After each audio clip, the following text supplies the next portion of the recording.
Hey guys, welcome back to the channel. My name is Sam, and today I want to talk to you about baby step 7. For those who follow Dave Ramsey, he has 7 baby steps. Baby step number 1 is to save $1,000. Number 2 is to pay off all debt, the snowball method. Number 3 is to save 3 to 6 months emergency fund.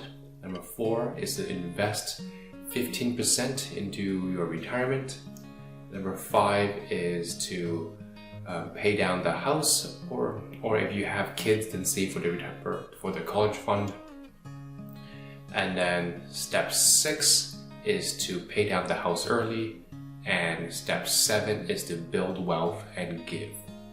So today we're going to be talking about doing step 7 and a little bit before everything else. So what am I talking about?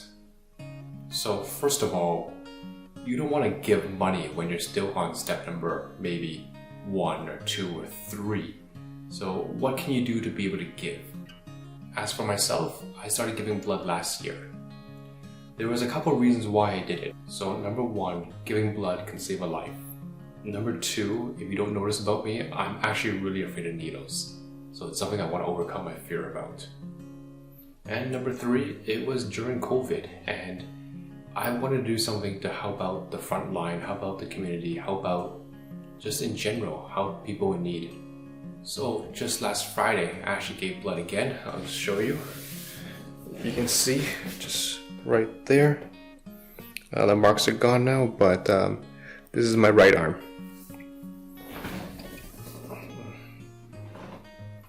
So I just want to share my experience about giving blood. As of today, I've given blood 5 times in the last year, and every time I do it, I still get really nervous. I'm afraid of needles.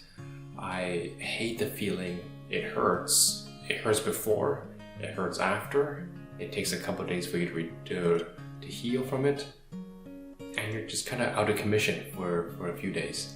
So I just want to go through my experience. So first of all, just go to blood.ca. You can find locations throughout Toronto, throughout Canada for you to be eligible to give blood. If you're in the US, just Google where you can give blood. And the process is you gotta answer a quick questionnaire about yourself. Have you traveled? Have you been in contact with anybody who has COVID? And you know, all the kind of screening questions. For myself, I've been at home for the last year and a half. Some of the things you won't be able to give blood: if you recently did dental work, if you had a tattoo recently, or if you recently had acupuncture.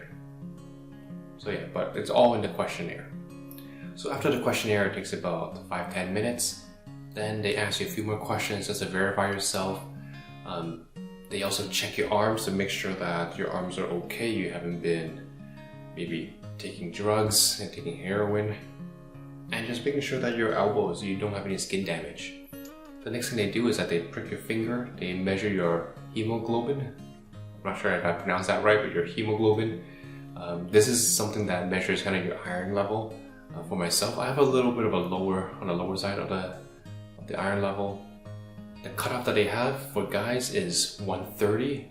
I have on the low 30s, so I'm almost at the cutoff that can't make it. For guys, if you have anything between 140 to 160, that's normal. For myself, again, I'm under the normal, between 130 to 140, so I'm a little bit of the iron deficiency side. Next, you gotta choose which arm you want to give blood in. The first time I did it on the left side. I did it on the left side for 4 times, and then just last Friday, I did it on my right side. So I would advise you to do it on your non-dominant hand, so that would be my left hand. And when they do it, it doesn't hurt too much. It feels like a pinch, but it feels like a constant pinch, and you do have to they give you this kind of paper towel or kind of ball to squeeze, so you kind of pump the blood out from the needle into the bag. And it takes about between 5 to 10 minutes. Now after it's done, that's when it kind of hurts a little bit. So you've had this needle in your arm for like 5 to 10 minutes. Your skin, that part of your arm is now bruised, And for myself, I drive myself there and I drive myself back home. So I'm actually not even able to lift my hand and put it onto the steering wheel. So I gotta drive one hand pretty much. And even when I get home, I have trouble taking off my jacket. So I gotta get my wife's help just to help me take off the jacket. I'm on the couch, and usually that night I won't be able to cook. I won't be able to do the dishes. I'm pretty much out of commission that night for sure. So when you're giving blood, they also have an app so that you can follow. Just I want to give you some stats here. So again, I went 5 times. My hemoglobin was pretty low. The first time around was 132, then 134, then it went up a bit higher, 142, then back down to 135, and recently it was just 137. So again, the first time I gave blood was on April 14th, 2020. Then they kind of try to book you again for 2 months, so I did it again on June 9th, 2020. And after that time, I didn't really want it. It's kind of sad to say, I didn't really want to do it anymore because it hurt, it was uncomfortable. So I took a break, and it took me about 4 months to do it one more time. So the next time I did it was October 2nd. So I did it October 2nd, and I actually did this one in a new location, and it was a lot closer to me, and it was on a work day, so right after work I can just kind of go there. So it was a lot more convenient. So October 2nd I did it.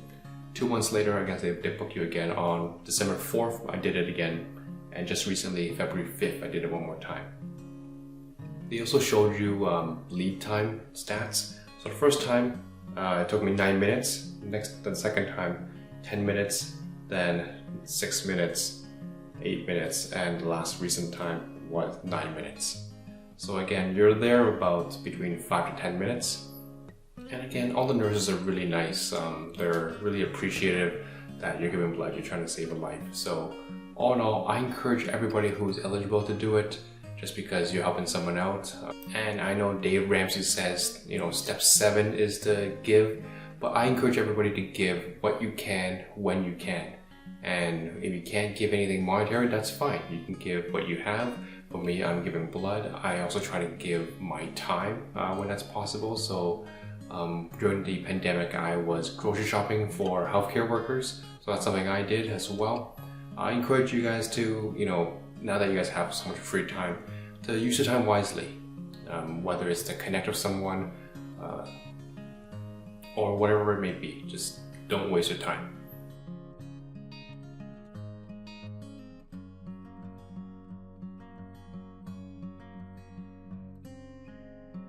If you guys made it this far into the video, I want to thank you. I just want to read some fun facts for blood types.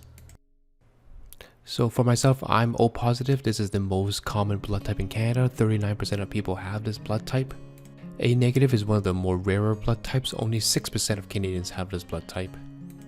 AB negative blood type, only 0.5% of Canadians share this blood type. So O negative blood type is the most impactful blood type just because you can give blood to anybody. Only 7% of Canadians have this blood type. B positive is the third most common blood type at 7.6%. A positive is the second most common blood type in Canada at 36% of Canadians have this blood type. AB positive blood type can receive red blood cells from donors of any blood type, and only 2.5% of Canadians have this blood type. Negative B blood type is also another one that can give to almost everybody, and again, only 1.7% of people have this blood type. Alright guys, that's it for me. Thank you for watching. Have a nice day, and I'll see you guys in the next one. Bye.